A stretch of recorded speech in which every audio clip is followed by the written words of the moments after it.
ஜோஷுவாவின் புஸ்தகம் 1ஆம் அதிகாரத்தினுடைய 10வது 11வது வசனத்தை நம்ம வாசிக்க போறோம். ஜோஷுவாவின் புஸ்தகம் ஆமீன் 1ஆம் அதிகாரத்தினுடைய 10வது 11வது வசனத்தை வாசிக்கலாம்.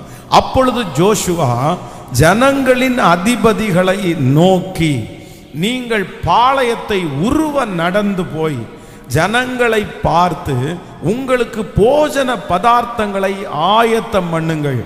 உங்கள் தேவனாகிய கர்த்தர் உங்களுக்கு சுதந்தரிக்க கொடுக்கும் தேசத்தை நீங்கள் சுதந்தரித்து கொள்ளும்படி இன்னும் 3 நாளைக்குள்ளே இந்த யோர்தானை கடந்து போவீர்கள் என்று சொல்ல சொன்னான்.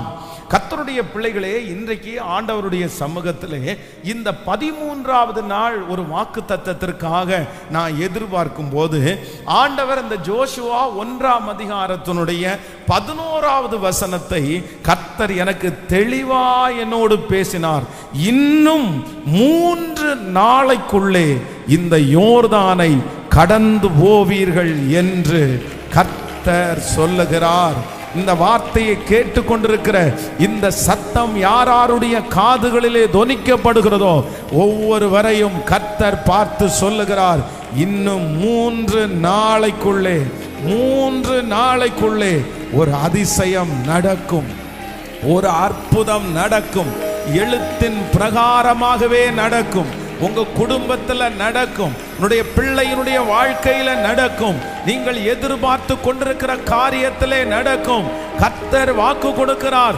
உங்களை பயமுறுத்தி கொண்டிருக்கிற அந்த யோர்தானை இன்னும் 3 நாளைக்குள்ளே இந்த யோர்தானை நீங்கள் கடந்து போவீர்கள்.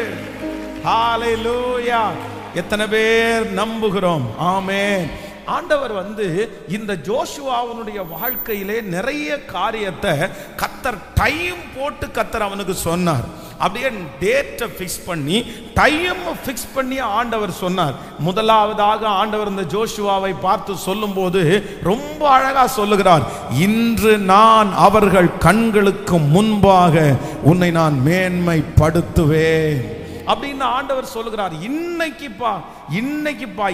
முடிக்கிறதுக்குள்ள அந்த ஜனங்கள் எல்லாம் உன்னை இப்படி நினைக்கிறாங்கல்ல, உன்னை குறைவா நினைக்கிறாங்கல்ல, உன்னை சின்ன பையன் அப்படின்னு நினைக்கிறாங்கல்ல, நீ கவலைப்படாத.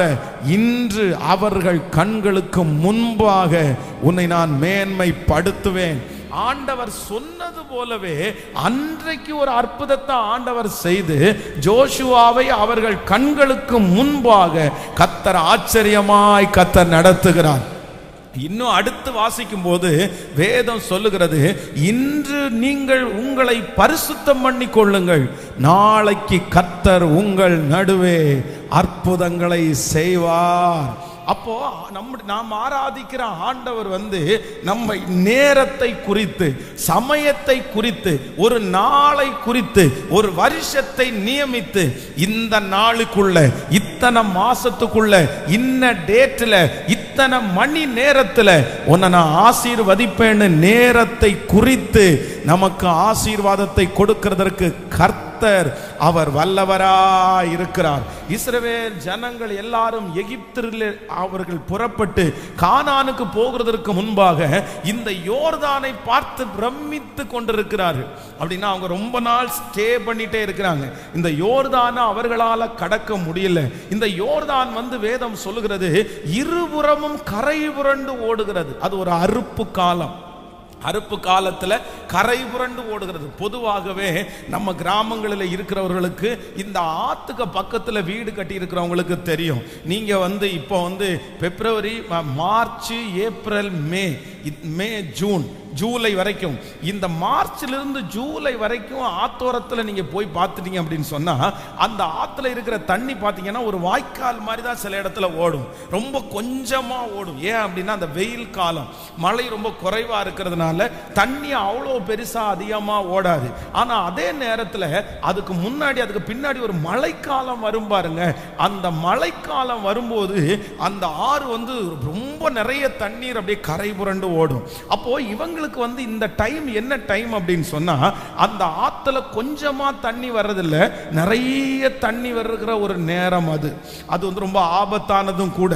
நம்ம எல்லாம் ஞான ஸ்நானம் எடுக்கிறதுக்கு ஆத்துக்கு போகும்போது பார்த்தீங்கன்னா நிறைய பேர் சொல்லுவாங்க, சார் இந்த டைம்ல அலாரம் அடிக்கும், அந்த அலாரம் அடிக்கிற டைமுக்கு முன்னாடியே மேலே வந்துருங்க, ஏன்னா இந்த டேமை திறந்து விட்டாங்கன்னா தண்ணி சல்லுன்னு அடிச்சுட்டு போகும், நிறைய பேர் செத்து இருக்கிறாங்க, அதனால கொஞ்சம் கேர்ஃபுல்லா இருங்க அப்படின்னு எல்லாம் சொல்லுவாங்க.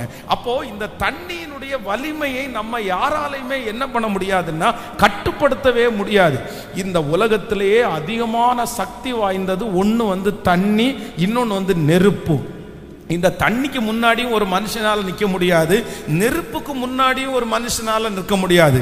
அதனால தான் ஆண்டவர் நமக்கு வாக்குத்தத்தம் கொடுக்கும்போது ரொம்ப அழகா கொடுக்கிறார். நீ தண்ணீரை கடக்கும் போது நான் உன்னோடு கூட இருப்பேன், நீ ஆறுகளை கடக்கும் போது அவைகள் உன்மேல் புரளுவதில்லை, நீ அக்கினியில் நடக்கும் போது வேகாதிருப்பாய், அக்கினி ஜுவாலை உன் பேரில் பற்றாது. நல்ல கரங்களை தட்டி, இந்த உலகத்திலே கட்டுப்படுத்த முடியாத பிரச்சனை, இந்த உலகத்திலே கண்ட்ரோல் பண்ண முடியாத பிரச்சனை, இந்த உலகத்திலே மிகப்பெரிய பிரச்சனை, யாராலையும் அடக்க முடியாத பிரச்சனை. ஆனா கர்த்தர் வாக்கு கொடுக்கிறார், அந்த மாதிரி ஒரு பிரச்சனையே உங்களுக்கு வந்தாலும் அந்த பிரச்சனையின் நடுவிலே கர்த்தர் என் தண்ணீரை, பெரிய பிரச்சனையை கடக்கும் போது என்னோடு கூட இருக்கிறார். கர்த்தர் சொல்லுகிறார், அக்கினியின் நடுவிலே நடக்கும் போது நீ வேகாதிருப்பாய், அக்கினி ஜுவாலை உன் பேரில் பற்றாது. நம்புறவங்க நல்ல கரங்களை தட்டி ஆமென் ஆமென் ஆமென்.